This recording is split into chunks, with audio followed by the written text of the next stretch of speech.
O Lord Our Father by Mark Twain, 1835 to 1910. O Lord our Father, our young patriots, idols of our heart, go forth to battle. Be thou near them.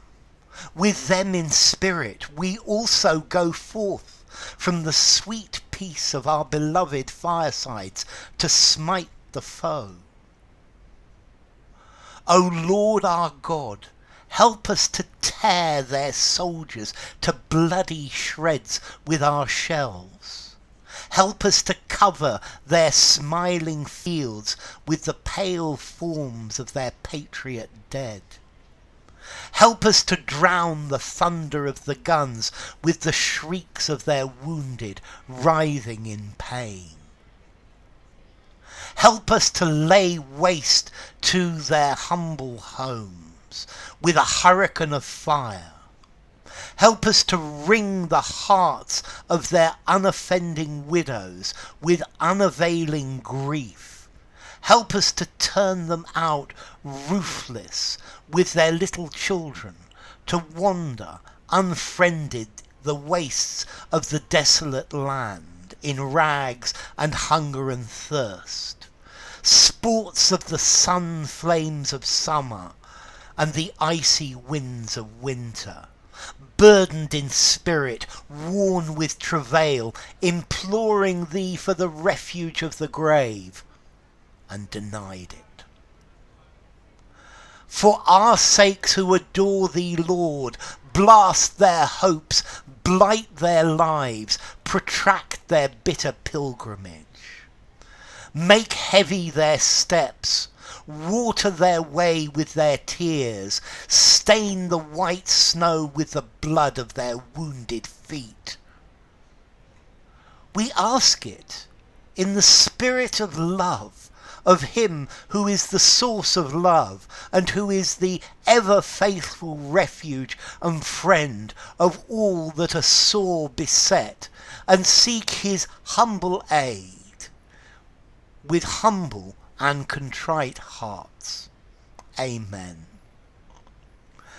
Okay, this is a poem by Mark Twain. Let's see, Mark Twain was an American writer, a humorist, an entrepreneur, and various things. He's most famous for The Adventures of Tom Sawyer and Huckleberry Finn. And I think this poem is really, really very clever because it follows the form of a prayer. But the prayer is asking for the results of war. The prayer is asking for things that are so unreasonable that no God could provide these things. But when man goes to war, these are the things that that the state is asking for, that the people who send us to war are asking for. And here Twain is clearly showing what a pacifist he is. This poem prompted me to look up Mark Twain's experience during the American Civil War. And because Mark Twain was he was born and brought up in the South, and apparently Mark Twain was part of the Confederate Army for 2 weeks, and he, when as the war he stopped after these 2 weeks, and effectively he ran away. He went west. He went towards California. He got out of this because he didn't want to be part of this gruesome killing. So this poem is about the horrors of war. It's just a clever and different way of doing it. So it starts, O Lord our Father. This is a prayer. Our young patriots, our young men, idols of our heart, the idols of our people, are going forth to battle. They're going into battle. Please, God, will you be near them? Will you look after them? We are with them in spirit, and we also go forth from the sweet peace of our beloved firesides. So in spirit we join them and we go with them from the peaceful from our peaceful homes to smite the foe. To smite is to hit, and the foe is the enemy. So to hit the enemy. And this is a reasonable beginning to any prayer about please look after our soldiers. But then Twain gets to the reality of what we're asking for. O Lord our God, help us to tear their soldiers to bloody shreds with our shells. Please God, help us to rip their soldier to bloody pieces, to little pieces with our shells, with our artillery. Help us to cover their smiling fields with the pale forms of their patriot dead. So help us to cover their land with the pale dead bodies of their patriotic young men. Help us to drown the thunder of the guns. Help us to not hear the thunder of the guns with the shrieks of their wounded writhing in pain. So help us not to hear the guns, because the screaming in pain of the people who are wounded, who are moving in pain, who are writhing in pain, caused by our soldiers. So here he's asking God to help their soldiers kill and mutilate the enemy, which is real. Help us to lay waste to their humble homes with a hurricane of fire.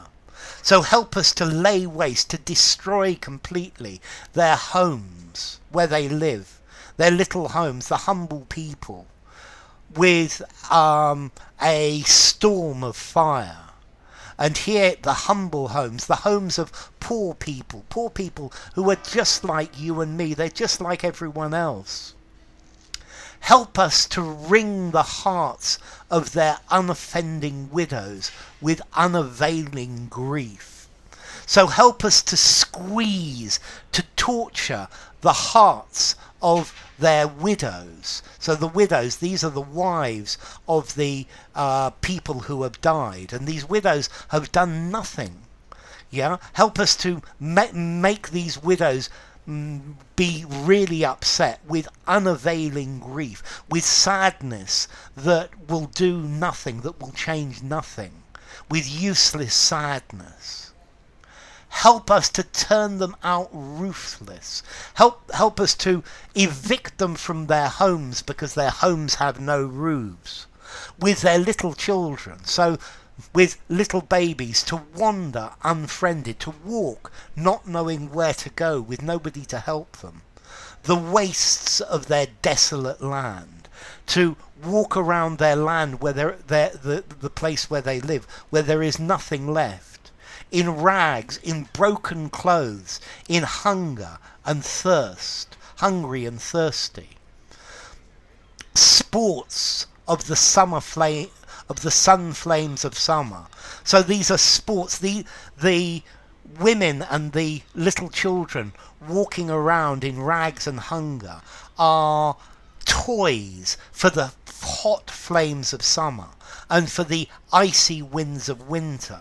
So let the summer and the winter torture them because they have nowhere to live. Burdened in spirit, so they feel sad, they've got a weight upon their spirit. Worn with travail, so they're exhausted with work, with just trying to survive. imploring thee for the refuge of the grave, and begging you, please, Lord, let me die, I can't take this anymore. And you, Lord, you're going to deny it. You're not going to let them die, let them stop suffering. No, they must.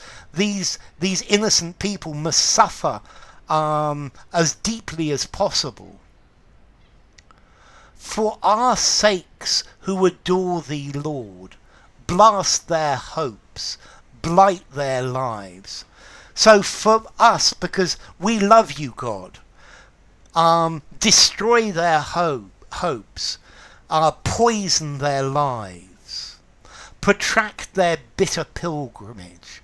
So make their lives incredibly difficult. I think a pilgrimage is where you walk to a holy place, and I think the pilgrimage here, he's thinking about the wives and the children walking around hopelessly looking for somewhere to make their lives. So just make this pilgrimage even longer, make them walk even farther, make heavy their steps, make them tired, make it difficult for them, water their way with their tears, make them cry, make them upset, make them sad, make them suffer, stain the white snow with the blood of their wounded feet.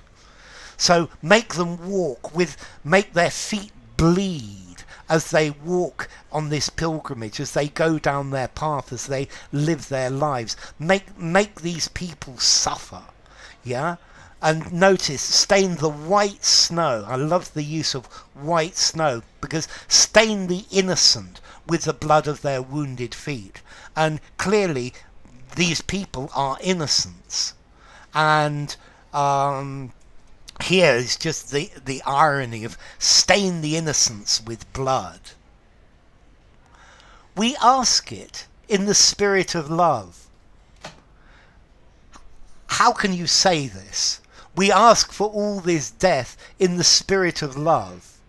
We ask it of him who is the source of love. So we're asking God, who is the source of love, for all this destruction, and who is ever faithful, refuge and friend of all that are sore beset.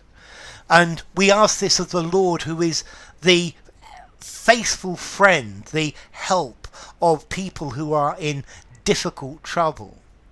And we seek his aid, we look for the help of God to commit all these acts with humble, with lowly, with unimportant and contrite, embarrassed hearts. Amen. Okay, so this is very clearly an anti-war poem. It's mocking people who are praying for success in war. And I think he's suggesting that they should be praying for the war to stop, praying for war not to start. And this is a strong anti-war poem.